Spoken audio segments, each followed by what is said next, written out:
Bonjour, je vous emmène avec moi pour réviser le cours actuel sur les acides et les bases.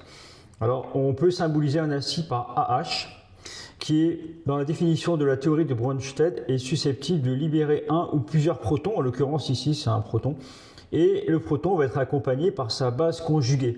Donc A- ici représente une base, H+, le proton qui a été capté. Donc une base dans la théorie de Bronsted va capter des H+, à contrario un acide va les céder. Ce qui donne un couple acide-base. Alors on met un slash, on sépare les deux protagonistes. Donc là vous avez un acide, et ici vous avez sa base conjuguée. Donc ça marche par deux, ça forme un couple.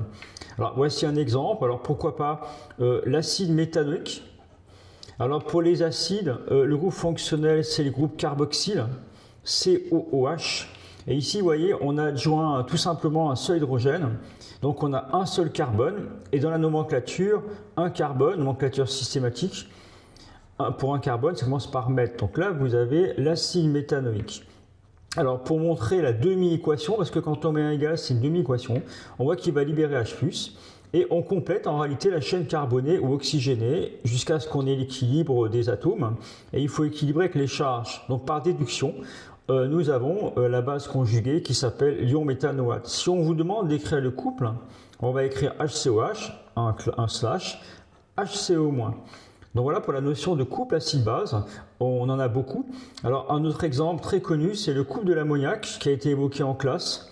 Donc il faut connaître quand même ces molécules-là. Donc l'ammoniac, c'est une amine. Donc en réalité, vous avez autour d'un azote qui est trivalent, vous allez adjoindre 3 hydrogènes. Donc c'est l'amine la plus simple qui soit. On appelle ça l'ammoniac, c'est un gaz à l'origine. Donc en compact, on a NH3. Et elle est censée être une base faible dans la théorie de Bronsted.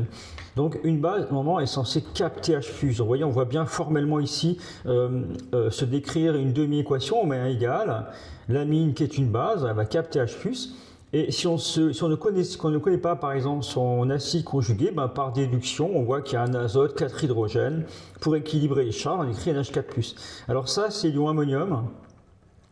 Et ici, il joue le rôle d'acide. Alors en l'occurrence, c'est un acide faible. Et si on veut écrire le couple acide-base correspondant, on écrit l'acide d'abord, donc NH+, on essaie de ne pas se tromper, NH3 pour l'ammoniac. Donc voilà, donc ça, ces aspects-là, il faut bien connaître. On va faire un exemple ensuite où on vous demande très classiquement d'écrire une réaction acide-base.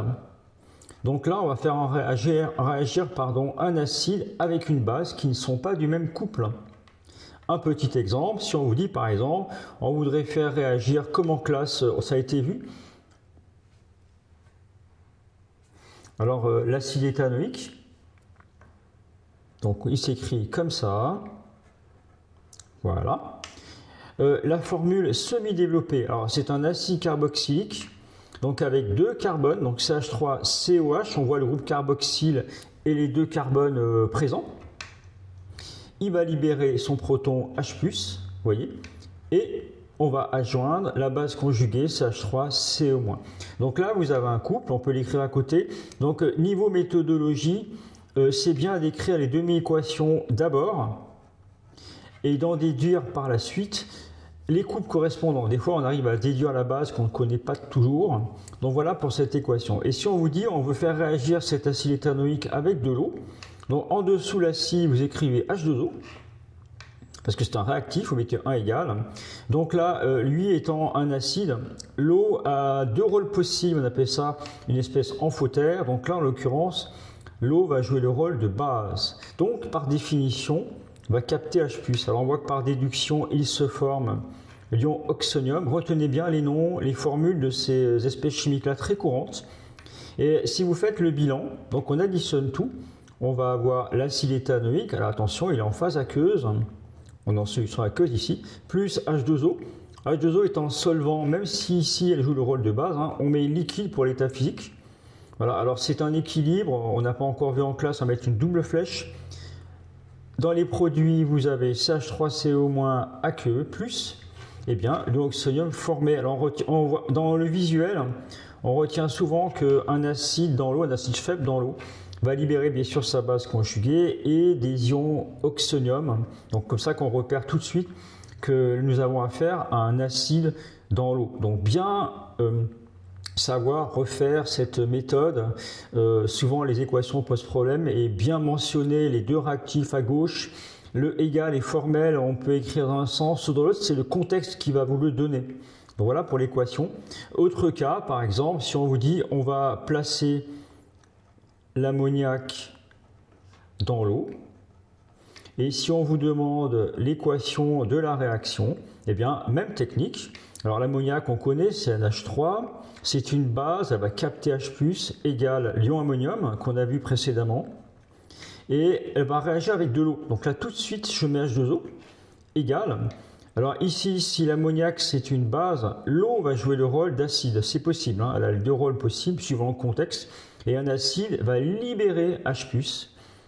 Et donc on voit que là, par déduction, même si on n'a pas trop l'idée, on va quand même tomber sur HO-, l'ion hydroxyde, bien connaître sa formule, c'est une base forte.